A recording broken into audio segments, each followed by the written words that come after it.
Olá pessoal, tudo bem com vocês? A gente está iniciando aqui mais uma aula, certo? Aula destinada aos alunos do curso de Direito da Facisa, lá do sexto semestre, certo? Galera aí da área penal. Bom pessoal, para quem ainda não me conhece, vou repetir novamente. Meu nome é Deni Marques, certo? E eu estou assumindo a disciplina de Direito Penal e hoje a gente vai trabalhar aqui durante a nossa segunda aula, que vai ser postada lá no YouTube, certo? Só lembrando aqui para a gente se situar no tempo, que o antigo professor da disciplina, o professor Carlos Eduardo, ele ministrou aulas para vocês até o crime de prevaricação, artigo 319. Na aula que eu postei semana passada, eu falei acerca da prevaricação imprópria, que é aquela prevaricação decorrente de ato praticado pelo diretor da penitenciária, é um crime específico, está lá no artigo 319-A. A gente tratou desse crime, bem como a gente tratou acerca de todas as características do que vem a ser um funcionário público, certo? Passando desde o conceito até as suas fases de requisitos para fins de ocupação daquele cargo público, para fins de caracterização de eventual crime contra a administração pública. A gente estudou essa questão do funcionário público, cuja definição no Código Penal está lá no artigo 327, salvo me engano, certo? Onde ele define o conceito de funcionário público de uma forma mais ampla. A gente estudou desde o funcionário público, aquele aprovado por concurso público de provas, certo? E títulos, e prova de títulos, bem como a questão do empregado público federal, aquele que também passa no concurso público, mas vai ser regido pela CLT, enquanto que os demais são regidos por estatuto próprio, denominado Estatuto dos Servidores Públicos, ou do município, ou do Estado, ou dos servidores públicos federais, enfim. Então, a gente tratou acerca dessa condição de funcionário público. Por que eu falei isso? Para que a gente possa entender de fato, certo, os crimes praticados contra a administração pública por funcionários públicos. Lembrando que a gente está estudando o capítulo 1, certo, do título 11 do Código Penal, que trata dos crimes praticados por funcionário público contra a administração em geral. Vejam bem, se o crime tem que ser praticado por funcionário público, eu posso dizer para vocês, salvo exceções, certo, que na maioria das vezes nós estaremos diante de um crime próprio. Por quê? Porque o sujeito ativo daquele crime nada mais é do que o funcionário público, beleza? Então, a gente tem uma figura específica para fins de cometimento de um crime cuja incidência está lá no rol previsto entre os artigos 312 e 327, beleza? Então, pessoal, vamos para a nossa aula de hoje.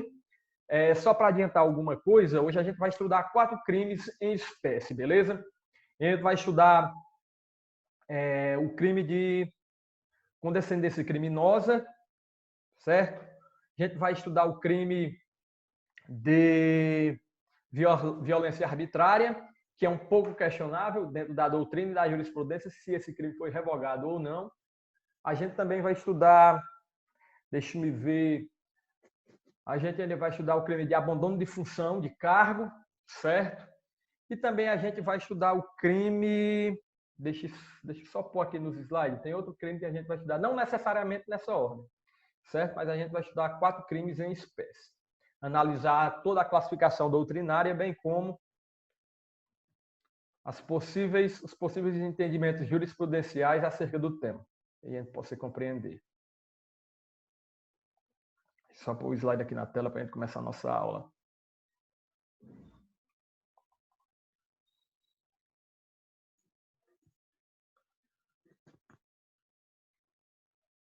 Aqui a gente vai começar a estudar a partir do artigo 320 do Código Penal, condescendência criminosa. Depois a gente vai passar pela advocacia administrativa e depois a gente vai passar por violência arbitrária e, por fim, abandono de função. Certo? Então, vamos lá, vamos começar a nossa aula. Primeiro, o crime de condescendência criminosa, como eu já falei para vocês, é um crime que está previsto lá no título 11, capítulo 1 do Código Penal, certo? Vai tratar de um crime praticado por funcionário público contra a administração em geral, ou seja, daqui eu já posso dizer para vocês que nós estamos diante de um crime próprio. Por que, professor, crime próprio? Porque esse crime só pode ser praticado por determinado rol de pessoas, certo? Não é um crime comum. Se fosse um crime comum, poderia ser praticado por qualquer pessoa.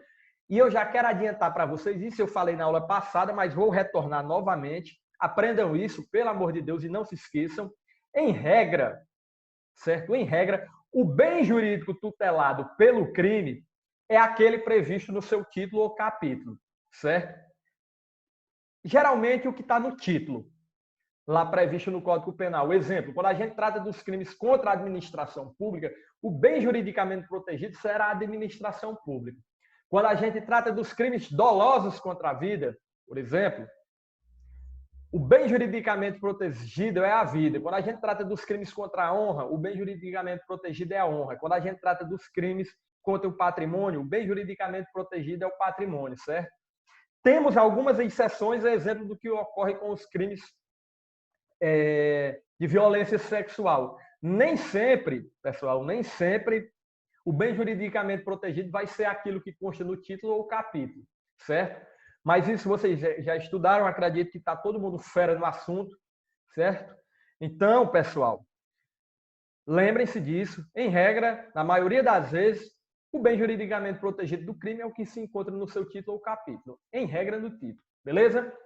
Dito isso, pessoal, vamos para frente e vamos fazer a análise aqui de forma específica do artigo 320 do Código Penal, primeiro crime que a gente vai estudar na aula de hoje, que é a condescendência criminosa, certo? Professor, o que é essa condescendência criminosa? Qual é a intenção desse crime e o que é que ele busca? Vamos para a leitura do artigo.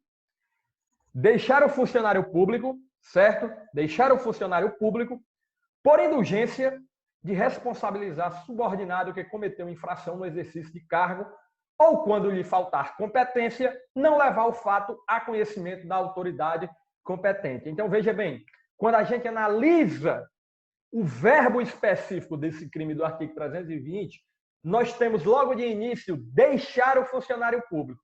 Então, veja bem, o verbo deixar nos traz a ideia de que se trata de uma conduta omissiva, porque a partir do momento que eu deixo de efetuar algo, certo? Que eu deixo de fazer algo, eu estou realizando um comportamento negativo. E para fins de classificação doutrinária, quando a gente está estudando, certo?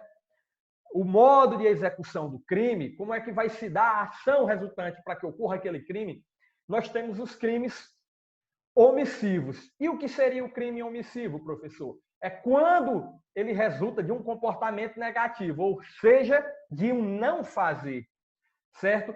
Para que ocorra o enquadramento daquela conduta humana junto à norma penal, ou seja, quando ocorre o fato típico, o tipo é a descrição da conduta humana, aliás, é a descrição da conduta humana feita pela norma penal. E o fato típico é, de fato, a conduta humana realizada que se adequa perfeitamente ao que diz a norma penal.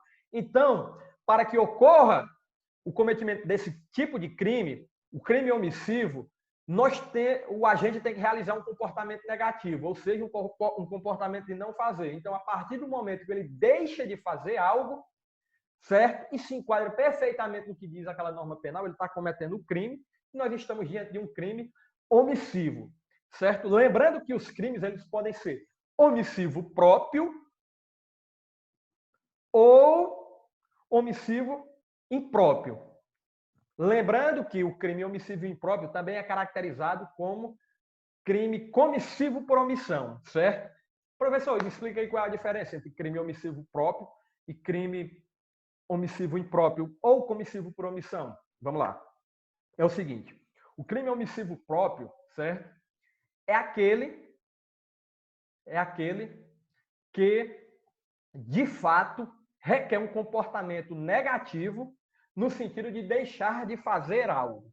Ou seja, o agente, a partir do momento em que ele deixa de realizar determinada conduta, certo? E aquela conduta se enquadra perfeitamente no que diz a norma penal, ele está cometendo um crime.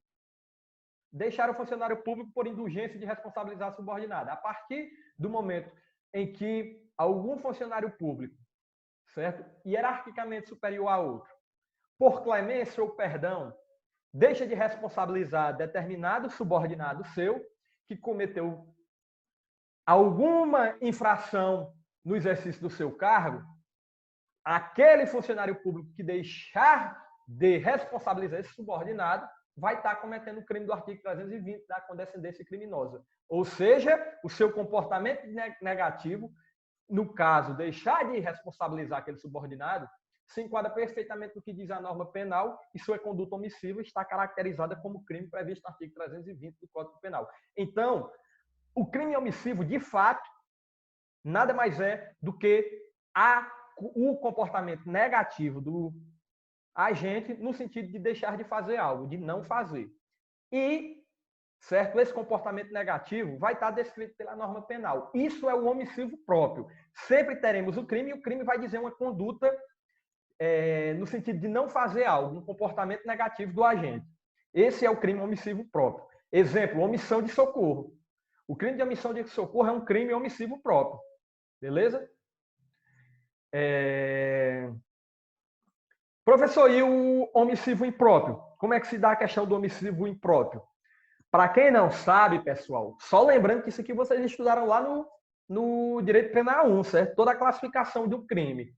O crime ele pode ser omissivo próprio e impróprio. Eu estou revisando isso aqui porque eu tenho por obrigação falar sobre isso, que eu não sei como é que estava a questão do conhecimento de vocês acerca do tema. Então, como a gente está trabalhando de forma específica vários crimes omissivos, a maioria dos crimes praticados por funcionário público tem no seu título condutas que se enquadram perfeitamente na questão da omissão.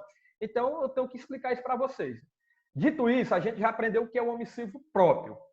O crime omissivo próprio. E o que é o crime, professor? Omissivo impróprio ou comissivo por omissão? O crime omissivo impróprio, certo? Ele tem algumas peculiaridades. Primeiro, para que ocorra um omissivo impróprio, o crime omissivo impróprio, há necessidade de que haja a figura do garante. Ou seja, se vocês observarem lá no artigo 13, parágrafo 2º do Código Penal, lá vai dizer que a omissão é penalmente relevante, certo? A omissão é penalmente relevante quando o agente podia e devia agir para evitar o resultado danoso. Vejam bem, a omissão é penalmente relevante quando o agente podia e devia agir para evitar o resultado danoso. Ou seja, lá no artigo 13 vai estabelecer um rol específico, certo? Um rol, na verdade, não é um rol específico. É um rol que vai abranger determinadas figuras previstas em lei que têm por obrigação legal realizar determinadas condutas para que, e em razão de sua omissão, caso essas pessoas não realizem essa conduta, elas estarão praticando um crime. Então, pessoal, só para melhorar a definição aqui para vocês, omissivo impróprio. Primeiro, só pode ser praticado por um garante, certo? Tem a questão do garante. Lá, a omissão resulta em um crime comissivo, certo? Oxi, professor, que loucura é essa?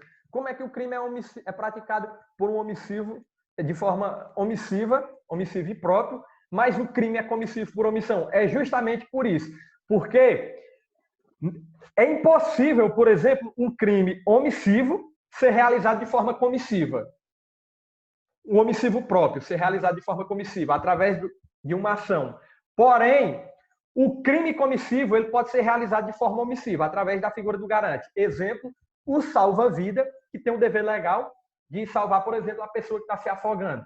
E aí, de forma, através de seu comportamento negativo, no sentido de que ele tinha a obrigação de salvar aquela pessoa, e por conta que viu que era seu inimigo que estava se afogando, e disse o seguinte, vou deixar ele morrer. E aí a pessoa acaba falecendo. Então, vejam bem, esse cidadão, esse bombeiro que deixou o cara se afogar, o salva-vidas, na verdade, que deixou o cara se afogar, ele está cometendo crime de homicídio, aliás, ele está cometendo crime de homicídio de forma omissiva imprópria ou comissiva por omissão. Beleza? Então, lembre-se, omissivo próprio está lá, a descrição da conduta humana feita pela norma penal. partir do momento em que a norma penal traz uma conduta no sentido de que o agente, certo? No sentido de que o agente realize um comportamento negativo, nós temos o crime omissivo próprio. O omissivo impróprio, já o omissivo impróprio, ele decorre de um comportamento resultante de um agente específico, no caso, o garantidor, o garante, previsto em lei, certo? E sua conduta omissiva gera um crime comissivo. Por quê? Porque se o crime é de homicídio, por exemplo, o cara que está tomando banho e o salva-vidas deixou estava se afogando e o salva-vidas não realizou o resgate. Então, o que é que acontece? Não foi lá salvar o cara. O seu comportamento negativo, a sua omissão, gerou um crime de homicídio. E o crime de homicídio é o que? É um crime comissivo, requer uma ação positiva, mas pode ser realizado de forma omissiva, certo? Então, a diferença é essa. Vamos para nosso crime. Espero que tenham aprendido, beleza? Aprendam isso, lembrem-se disso. Vamos aqui para o nosso artigo 320. Deixar o funcionário público por indulgência. Professor, o que é indulgência? Indulgência nada mais é do que clemência, perdão, absolução. Então, vamos substituir essa palavra por perdão, por exemplo, ou clemência. Deixar o funcionário público, tendo em vista que perdoou o seu subordinado e não irá responsabilizá-lo pelo fato do mesmo ter cometido uma infração no exercício de seu cargo. De novo, deixar o funcionário por indulgência de responsabilizar subordinado que cometeu infração no exercício do cargo. Essa é a primeira parte do artigo. Então, imagine só a seguinte situação. Nós temos, certo, um escrivão de polícia que cometeu determinada infração no exercício de seu cargo. Logo, a autoridade hierarquicamente superior àquele escrivão de polícia é o delegado de polícia.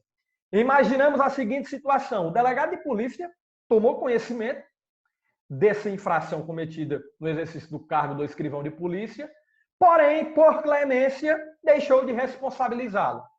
Por perdão, deixou de responsabilizar o seu subordinado, no caso, o escrivão. O delegado de polícia disse o seguinte: não, cara, você é uma pessoa boa, cara, vamos esquecer isso aqui não aconteceu. Estou lhe perdoando. Por indulgência, deixou de responsabilizá-lo. Então, nesse caso específico, o delegado de polícia ele está cometendo crime de condescendência criminosa. Beleza? Essa é a primeira parte do artigo. A segunda parte diz o seguinte: ou, quando lhe falte competência, não levar o fato ao conhecimento da autoridade competente. Vejam bem, vamos pegar a mesma situação. O escrivão de polícia cometeu uma infração no exercício do seu cargo. Porém, essa infração deve ser responsabilizada não pelo delegado de polícia, mas pela autoridade superior. No caso, o secretário de Segurança Pública, por exemplo. Então, quem deveria comunicar essa infração cometida no exercício do cargo pelo escrivão ao secretário de Segurança Pública deveria ser o delegado. A partir do momento em que o delegado deixa de comunicar essa situação, essa infração, certo? Ele também está cometendo o crime de condescendência criminosa. Por quê? Através do seu comportamento negativo, de deixar de comunicar à autoridade competente, certo? A quem tem a competência para, entre aspas, analisar essa infração no exercício do cargo, ele está se enquadrando no que diz perfeitamente a norma penal do artigo 320. Então, pessoal, a partir do momento em que o funcionário deixa de responsabilizar seu subordinado por indulgência, ele está cometendo crime. Ou quando ele não tem a competência para realizar, certo? Quando ele não tem competência para responsabilizar, na verdade, o seu subordinado e omite o fato, não leva a conhecimento da autoridade competente, ele também está cometendo o crime. Lembrando que tem que observar a questão da indulgência. O fato dele não levar o conhecimento do fato à autoridade competente é porque ele perdoou, por clemência, beleza? Temos que ter ideia da questão da indulgência. A pena, se vocês observarem, é de detenção de 15 dias a 1 mês ou multa, ou seja, é uma pena muito pequena, um crime de menor potencial ofensivo, certo? Aqui vai caber suspensão condicional do processo. Na verdade, aqui o instituto adequado a ser aplicado para quem comete esse tipo de crime é a transação penal. Por que a transação penal, professor? A transação penal, ela pode ser aplicada aos crimes de menor potencial ofensivo, ou seja, aqueles crimes cuja pena máxima é de até 2 anos. Beleza? E aqui a gente ainda tem a pena de multa, detenção de 15 dias a 1 mês ou multa. Vejam bem, aqui tornou-se uma coisa facultativa, ou multa. Se fosse multa, deveria ser aplicada cumulativamente com a pena privativa de liberdade. Vamos lá, continuando. Como eu já falei para vocês, deve haver, para a ocorrência desse crime, uma relação hierarquizada, certo? Se o delegado deixar de punir ou responsabilizar o escrivão, há condescendência. Agora, se o escrivão deixar de reportar a infração do seu superior, delegado, no caso haverá prevaricação. Ou seja, vejam bem, se o escrivão tomou conhecimento de que o delegado de polícia realizou alguma infração no exercício do seu cargo, o que é que acontece? Nesse caso, como não há subordinação, aliás, como não há subordinação, não, como o escrivão de polícia ele não é uma autoridade hierarquicamente superior ao delegado, a conduta do escrivão de polícia, se ela se tornar omissa no sentido de não realizar nenhum ato acerca de comunicar a ocorrência dessa infração, ele não estará cometendo crime de condescendência criminosa. Porém, ele poderá estar cometendo crime de prevaricação. Por quê? Vejam bem, é o que vai dizer aqui o artigo 319. Retardar ou deixar de praticar indevidamente ato de ofício ou praticá-la contra disposição expressa de lei para satisfazer interesse ou sentimento pessoal. Então, vejam bem, pessoal, nesse sentido, caso o escrivão de polícia tenha em seu ofício o dever de comunicar ato ou infração no exercício de cargo, ato que gera infração no exercício do cargo, de qualquer servidor lá da polícia, se ele tiver essa obrigação legal e não fizer, ele está cometendo um crime de prevaricação, beleza? No caso, por medo do delegado, alguma coisa nesse sentido. Então, a gente não pode confundir. Beleza? Vamos para frente. O bem tutelado. Como eu falei para vocês, o bem juridicamente tutelado é a administração pública. A conduta, deixar de responsabilizar ou não levar o fato à autoridade competente, vocês observam que é uma conduta omissiva, certo? Um comportamento negativo de deixar de fazer algo. O tipo subjetivo é doloso, deve haver essa intenção. Tipo subjetivo doloso, deve haver também uma indulgência, isto é, tolerância, deixando de punir ato que deveria ser punido. Exatamente, a indulgência, etimologicamente, o significado de indulgência é perdão, clemência, absolvição, beleza? A consumação é crime omissivo próprio. É omissivo por quê? Porque existe um comportamento negativo, deixar de fazer algo. Próprio porque só pode ser realizado por quem? Funcionário público no exercício do seu cargo. Consumando-se com a omissão. A partir do momento em que deixar de realizar o ato no sentido de responsabilizar o subordinado ou de não levar o fato à autoridade competente, está cometendo o crime previsto lá no artigo 320. Beleza? Sujeito ativo é o funcionário público, sujeito passivo o Estado. A tentativa não se admite. Por que, professor, não se admite? Coloquem isso na cabeça, aprendam e, por favor, não se esqueçam. Em regra, certo, pessoal? Em regra, todo crime omissivo próprio não se admite a tentativa. Por quê, professor? Porque é um crime unissubsistente. Salvo engano, é unissubsistente a classificação doutrinária. Não há possibilidade de se fracionar a sua conduta na hora do cometimento do crime. O intercrimes, lá, quando ele vai realizar a conduta, é através de um único ato. Deixou de fazer, pronto, morreu Maria Preá. Não tem como fracionar essa conduta. Se for um crime de homicídio, existe sim a possibilidade de se fracionar a conduta. Por exemplo, amarrei o cara, depois fui até o carro buscar a minha arma, depois coloquei a arma dentro do revólver e fui atirar no cara. No momento em que eu ia atirar no cara, chegou uma pessoa e por motivos alheios à minha vontade, não realizei a conduta. Então, nesse caso, por conta do fracionamento de condutas, há sim a possibilidade da minha conduta ser interrompida a qualquer momento e eu não realizei esse crime por motivos alheios à minha vontade. Então, nesse caso, certo? Nos crimes comissivos, na maioria das vezes, pode sim acontecer a possibilidade de tentativa. Porém, aqui nos crimes omissivos, não tem como. Por quê? Porque como é que eu vou deixar de fazer? Eu vou deixar de fazer algo. Aí alguém foi lá e me interrompeu. Não, não tem como. Beleza? Então, em regra, o omissivo próprio, os crimes omissivos próprios, eles não admitem tentativa. Ok? Aprendam isso. A ação penal é pública e incondicionada. Isso eu já falei para vocês. Vou voltar a repetir. A gente estudou isso aqui, o assunto de ação penal, lá no 4º semestre, certo? E a ação penal pública e incondicionada, ela é a regra. Sempre que a lei não dispuser de forma diferente, a ação é pública e incondicionada.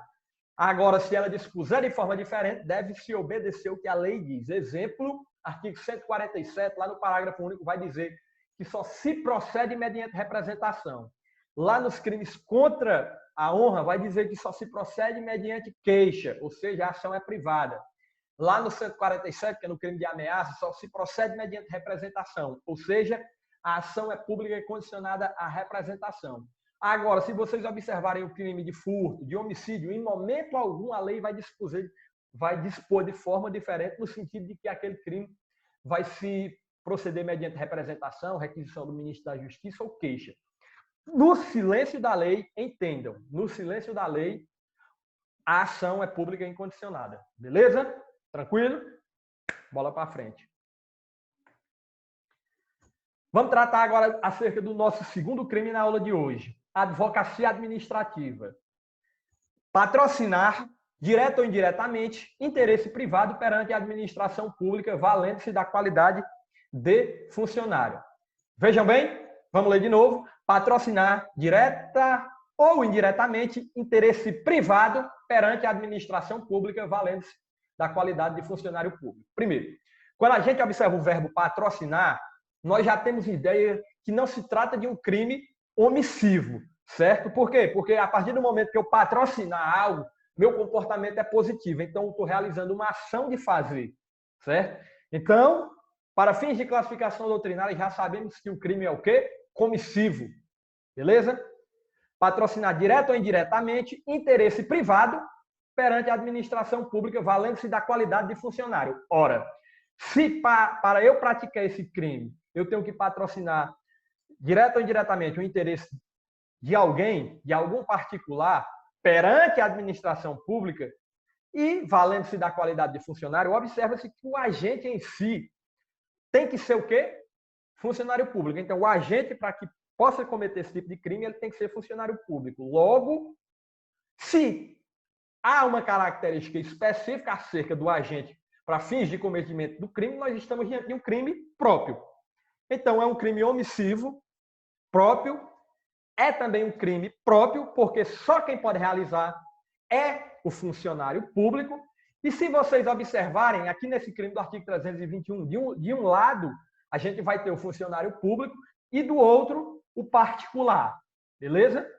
Então, vejam bem, a partir do momento em que eu patrocinar o interesse, certo, de algum particular, o interesse privado de algum particular, perante a administração pública, diante da minha qualidade de funcionário, eu estou cometendo crime de advocacia administrativa. A exemplo do mandado de prisão que chega lá... Desculpem, pessoal. A exemplo do mandado de prisão que chegou lá na delegacia da Polícia Civil, certo? E o escrivão recebeu esse mandado e foi entregar ao delegado para dar cumprimento. Quando se dirigiu até o delegado, ele disse o seguinte: doutor, vamos deixar isso quieto, porque eu conheço essa pessoa que está querendo ser presa, certo? Não faça isso, ela é totalmente inocente. Não realize esse ato de forma alguma, porque eu conheço o cara, ele não cometeu nenhum tipo de crime, é uma pessoa boa, pai de 2 filhos, certo? Marido de uma esposa excelente, constitui uma família, é um cara considerado uma boa pessoa dentro da sociedade, então vamos deixar isso quieto. E aí o cara redige uma petição para que não seja realizado essa prisão preventiva. Ou seja, o escrivão polícia está patrocinando de forma direta o interesse de um particular, ou seja, o interesse privado, perante a administração pública, valendo-se da sua qualidade de funcionário. Então, nesse caso, aquele escrivão de polícia está cometendo crime de advocacia administrativa. A pena é de 1 a 3 anos ou multa, ou seja, é um crime também de menor potencial ofensivo. Cabe transação penal. Porém, se o interesse é legítimo, a detenção é de 3 meses a 1 ano, além da multa. Vejam bem, detenção de 3 meses a 1 ano, além da multa. Se o interesse é o quê? Ilegítimo. Se o interesse é ilegítimo, a detenção é de 3 meses a 1 ano. Professor, e o que é esse interesse ilegítimo? Vejam bem, existe a possibilidade, por exemplo, de quando uma pessoa ainda não é considerada, não há indícios de materialidade delitiva e autoria, a partir do momento em que eu pleiteio, por exemplo, a sua absolvição, no sentido de que vedo, por exemplo, peço ao delegado para que não seja instaurado inquérito policial, tendo em vista que não há indícios de autoria e materialidade delitiva, eu sendo um escrivão de polícia, por exemplo. Vejam bem, o interesse, nesse caso, de certa forma, ele é legítimo. Por quê? Porque ainda não há uma configuração de um crime, no sentido de que houve um ato processual ou alguma coisa nesse sentido. Agora, a partir do momento em que o escrivão de polícia pede para que não seja realizado um ato no qual foi decidido por um juiz, ou seja, um ato legal, ele está tentando, de certa forma, impedir que seja aplicado a pena preventiva em determinada pessoa que cometeu um crime, certo? E está patrocinando um interesse ilegítimo. Por que ilegítimo, professor? Porque já houve uma decisão do juiz, aquele interesse é legal, certo?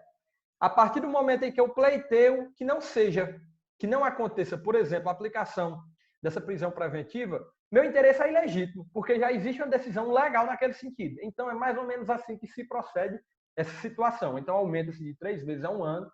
É um crime um pouco complicado de se entender. Então, pessoal, busquem lá na doutrina exemplos, busquem lá nos livros para que vocês possam se aprofundar, porque minhas aulas, elas, apesar de eu explicar muita coisa para vocês aqui de forma aprofundada, mas também não é tudo que consta no livro. Então, a gente tem que buscar conhecimento e se aprofundar, beleza? A conduta, patrocinar significa advogar. O próprio nome advocacia administrativa é tentar proteger, beneficiar alguém, favorecer, defender. O agente usa das facilidades de seu cargo para a prática deste crime. O interesse privado é qualquer vantagem a ser obtida pelo particular, podendo ser legítima ou ilegítima perante a administração pública. Então, pode acontecer, por exemplo, o cara que está sei lá, buscando uma ação de indenização por danos morais e materiais e aí não conseguiu, por exemplo, encontrar algum bem no nome da pessoa que ele está buscando essa ação de indenização por dano moral e material. Então, ele faz o seguinte, o escrivão, aliás, o analista que trabalha lá no fórum, diz o seguinte, cara, esse meu amigo aqui, eu conheço ele. Esse cara que está pedindo indenização por dano moral ou material é meu amigo de infância. Então, eu vou dar um jeito aqui de eu conseguir, de todas as formas, bloquear um bem desse indivíduo que ele está entrando com a ação. E aí, o que é que acontece? Quando ele realizar, patrocinar tentar favorecer e proteger, beneficiar esse indivíduo, realizar atos nesse sentido, ele está o quê? Patrocinando o interesse privado. Logo, esse interesse privado, ele, lá, quando está em juízo, logicamente ele vai ser legítimo. Então, como é perante a administração pública, vai estar cometendo também o crime, certo? Lá, pessoal, quando o funcionário público ele patrocina o interesse privado, independentemente dele conseguir algo ou não, já se consome um crime. Vamos supor que deu certo, ele patrocinou o interesse no sentido de que o cara conseguisse receber a indenização. E aí conseguiu, certo? Cometeu o crime. Mas se não ele patrocinou o interesse, o servidor, e o cara do exemplo que eu falei da ação de dano moral e material não conseguiu receber esse benefício, esse dano moral, o que é que acontece? cometeu o crime ou não? Cometeu sim, porque ele patrocinou. A partir do momento em que o funcionário público patrocina o interesse, independentemente dele conseguir ou não algum resultado, se consumou o crime, beleza? Interesse do próprio funcionário não caracteriza crime, no máximo uma falta grave. O interesse a ser satisfeito deve ser de um particular, lógico. Certo? Para que ocorra o crime, o interesse a ser satisfeito deve ser de um particular. A consumação ocorre com o patrocínio, independentemente de resultado, que foi o que eu acabei de falar. Ou seja, ocorre favorecimento. A tentativa admite-se, certo? Admite-se a tentativa. A exemplo do cara que está realizando atos. A exemplo... Não, deixa eu só melhorar aqui o exemplo aqui em que cabe uma tentativa. Por exemplo, vamos lá. Um processo foi distribuído em uma vara, certo? E o juiz, ao analisar o caso, percebeu que se tratava de um amigo em comum entre ele e o analista que trabalhava na sua vara criminal. O processo foi redistribuído, caiu para outro juiz, tendo em vista que o primeiro era suspeito. E aí, quando caiu para o outro juiz, o próprio analista solicitou que ele mesmo fizesse a análise desse processo.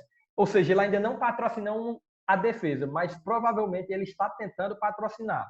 Então, nesse caso, se ele for descoberto no sentido de que ele estava tentando requerer esse processo para patrocinar algum interesse privado, vai configurar a questão da tentativa, beleza? O bem tutelado é a administração pública, como eu já falei para vocês. É necessário ter um público e um agente público e um particular, ou seja, um interesse privado. Nesse caso, tem o interesse público e o interesse privado no crime. Admite-se a suspensão condicional do processo, eu já falei. Para sua caracterização, basta que o interesse privado entre em confronto com o interesse público, independentemente de efetivo prejuízo para a administração e de o interesse do funcionário público ser ou não ilícito. Salienta-se também que o patrocínio não exige a obtenção de qualquer ganho ou vantagem econômica e pode ocorrer por uma simples troca de favores. Vamos lá, pessoal. Deixa eu só ver aqui a questão desse crime aqui. Se eu não me engano, tem... Não. Pronto.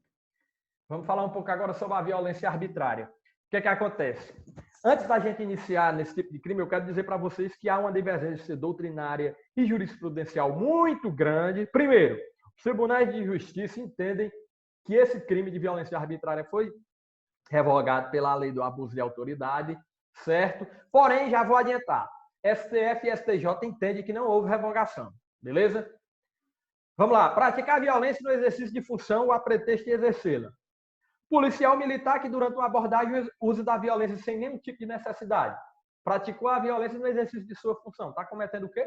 Crime de violência arbitrária. Porém, aí tem as confusões aí no sentido de que pode ser abuso de autoridade, e aí vai. E aí gera uma divergência doutrinária muito grande. Então, vejam bem. Aqui o verbo que a gente tem que analisar é praticar, logo é um crime comissivo, requer um comportamento positivo, ou seja, um comportamento de fazer algo, de praticar algo, no caso aqui a violência, bem como no exercício do cargo. Se é no exercício do cargo, só pode ser cometido por quem? Funcionário público. Logo, o crime é o quê? Próprio. Beleza? A pena é de 6 meses a 3 anos, além da pena correspondente à violência. Nesse caso, pessoal, não é crime de menor potencial ofensivo, porque a pena máxima é superior a 2 anos, não cabe suspensão condicional do processo. E, tendo em vista a questão da violência, não caberia também a questão do acordo de não persecução penal. O bem tutelado é a administração pública, o sujeito ativo também é o funcionário público, o sujeito passivo é o Estado e, secundariamente, lógico, a pessoa que sofre a violência. A conduta é praticar a violência, abrangendo as vias de fato, lesão corporal ou homicídio. A conduta deve ser praticada no exercício da função do agente ou a pretexto de exercer essa função. Tipo subjetivo é o dolo. A consumação consuma-se com efetiva prática da violência, lógico. Tentativa, teoricamente, é admissível, visto que tratamos de um ato comissivo que pode ser fracionado a partir do momento em que o policial puxa o cacetete para bater no cara que estava levando o baculejo. E aí ele consegue correr. Por motivos alheios à vontade do policial militar, não ocorreu, por exemplo, a violência arbitrária.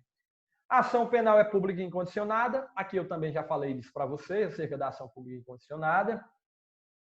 A discussão se foi revogado ou não, ou seja, existe essa possibilidade, essa discussão para Damásio de Jesus, que lidera a corrente. Lembrando que esse doutrinador Damásio de Jesus, ele morreu, acho que foi esse ano, foi no final do ano passado. Tem uns livros muito bons, excelentes, os livros do Damásio de Jesus, inclusive eu indico. Entretanto, existem julgados em diversos sentidos. Olha, tá aqui, ó. A jurisprudência dominante nos tribunais estaduais e na doutrina é no sentido de que houve revogação do crime de violência arbitrária pelo disposto no artigo 3º, a linha I da Lei de Abuso de Autoridade. Haja vista que esta lei teria tratado da matéria de forma exaustiva e que a norma incerta na Lei 4.898/65 seria mais elástica, adaptando-se melhor a cada caso concreto ou permitiria uma mais justa aplicação da pena. Aduzem ainda que o atentado contra a integridade física previsto na Lei 4.898/95 seria fruto de críticas e sugestões sobre o crime previsto no artigo 322 do Código Penal. Advogam tal tese Rogério Greco, Luiz Regis Prado, Guilherme Souza Nutti. Só lembrando, pessoal, que ocorreu aí, tem a nova lei do abuso de autoridade, tem algumas coisas aí que a gente também tem que observar, e temos que esperar o que é que a doutrina, a jurisprudência vai dizer, se a nova lei de abuso de autoridade trata do assunto, se vai revogar ou não esse crime. Mas, por hora, depois vocês pesquisem direitinho acerca disso, para que tenham conhecimento acerca do crime. Só lembrando, pessoal, que é praticamente impossível a gente tratar de todos os crimes aqui que a gente vai estudar até o 359H. É muito crime. Então, eu vou ter que pular alguns crimes, vou passar algum trabalho, alguma coisa nesse sentido, já que tem alguns crimes que não têm muita relevância, não caem muito na OAB, em concursos públicos, essas coisas nesse sentido. São crimes de pouca eficácia social, certo? Não acontece muito o cometimento. Então, tem alguns crimes que eu vou ter que pular, que senão não vai dar tempo a gente terminar a nossa emenda, beleza? Contudo, segundo orientações dos tribunais superiores, STJ e STF, o delito de violência arbitrária não foi revogado com a edição da Lei 4.899/65. Porém, há de se analisar a questão da nova lei do abuso de autoridade. E, por fim, a gente vai tratar acerca do abandono de função, certo? O crime de abandono de função está previsto no artigo 323 do Código Penal, abandonar cargo público fora dos casos permitidos em lei. Ou seja, aqui, quando o indivíduo realiza a conduta de abandonar, ele está deixando de fazer o quê? De praticar algo, está abandonando algo. Logo, nós temos aqui um crime próprio, é um comportamento negativo. Abandonei a casa, deixei minha casa, comportamento negativo, ou seja, omissivo.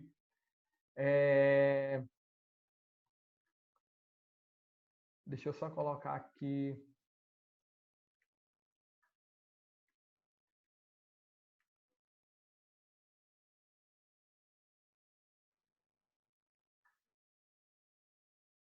Deixa eu só colocar aqui.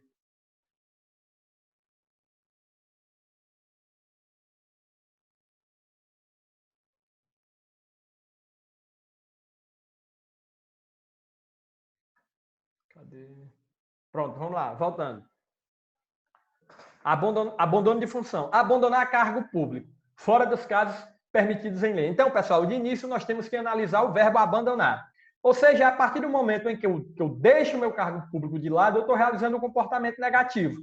Logo, eu estou realizando uma conduta omissiva, é um crime omissivo próprio, e o crime ele é próprio. Por quê? Porque requer a qualidade de funcionário público. Lembrando que o abandono tem que ser fora dos casos permitidos em lei. A possibilidade de abandono de cargo aí de 3 a 4 dias, sim. Não lembro bem. Tem leis específicas que tratam disso.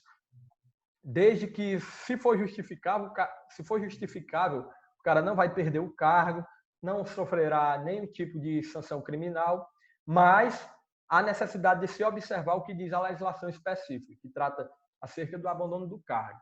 Por isso que o Código diz que é fora dos casos permitidos em lei. E quais são essas leis, professor? As leis que geralmente constam lá no Estatuto dos Servidores Públicos, ou do município, ou do Estado, ou do ente federal. A pena, detenção de 15 dias a 1 mês ou multa, é um crime de menor potencial ofensivo, cabe transação penal, certo? Se do fato resulta prejuízo público, detenção de 3 meses a 1 ano e multa, continua sendo também um crime de menor potencial ofensivo, quando resulta prejuízo, Como assim, professor? Vamos lá, o juiz que abandonou o cargo, não foi mais para o fórum, trabalhar lá no fórum. E aí tinha vários réus presos com alvará de soltura aí praticamente já no ponto para ser liberado, o cara já para ser liberado, o juiz não assinou, porque abandonou o cargo. Alguém está sofrendo prejuízo, certo? Esse prejuízo pode ser em relação à própria administração pública ou a um terceiro que trabalha dentro da administração pública, alguma coisa nesse sentido, mas de fato tem que ter um prejuízo público. E se o fato ocorre em lugar compreendido na faixa de fronteiras? A detenção é de 1 a 3 anos e multa. Vejam que a pena aqui já é maior, de 1 a 3 anos, não se trata de crime de menor potencial ofensivo, mas aqui há a possibilidade da aplicação do acordo de não persecução penal, bem como da suspensão condicional do processo. Acordo de não persecução penal, o crime não pode ser cometido com violência ou grave ameaça, a pena mínima tem que ser inferior a 4 anos, certo? E a suspensão condicional do processo, só para título de informação para vocês, de curiosidade, cabe em qualquer crime cuja pena mínima é de até 1 ano, beleza? Lembrando que existem as hipóteses de Lei Maria da Penha, os crimes cometidos sobre a égide da Lei Maria da Penha, que não há possibilidade de aplicação desses institutos. O bem tutelar é a administração pública, no que diz respeito ao serviço público que é prestado. O sujeito ativo trata-se de crime próprio, sendo cometido por funcionário público investido no cargo. O sujeito passivo é o Estado. A conduta é de abandonar, deixar, renunciar, desistir, certo? O abandono deve ser total e por tempo relevante. O abandono parcial e por tempo insignificante, que não gere dano, não constitui o delito. O abandono não deve ser permitido por lei. Se o abandono ocorre por força maior ou estado de necessidade, o fato será atípico. É exemplo do cara que foi sequestrado, está com 30 dias aí sequestrado e não teve como ir trabalhar. Beleza? Não abandonou o cargo. É um motivo de força maior aí no meio. Tipo subjetivo é o dolo, devendo o agente ter consciência que não pode deixar o cargo e vontade de abandonar. Consumação ocorre com efetivo abandono do cargo público por tempo juridicamente relevante. A tentativa é crime omissivo próprio e, por este motivo, não é admitida. Então, pessoal, é o seguinte, a gente está encerrando a nossa segunda aula, certo? É a terceira vez que eu estou gravando essa aula, mas agora deu certo. Vou postar lá no YouTube, não se esqueçam de se inscrever lá no canal da faculdade, deixar o like, comentar ou fazer alguma pergunta lá no vídeo que eu respondo lá para vocês, beleza? A gente pode se interagir por lá também, tirar algum tipo de dúvida. E eu espero que vocês possam compreender o que eu tentei repassar para vocês nessa aula. Bons estudos, pessoal. E até a próxima semana com mais uma aula, certo? Valeu e obrigado.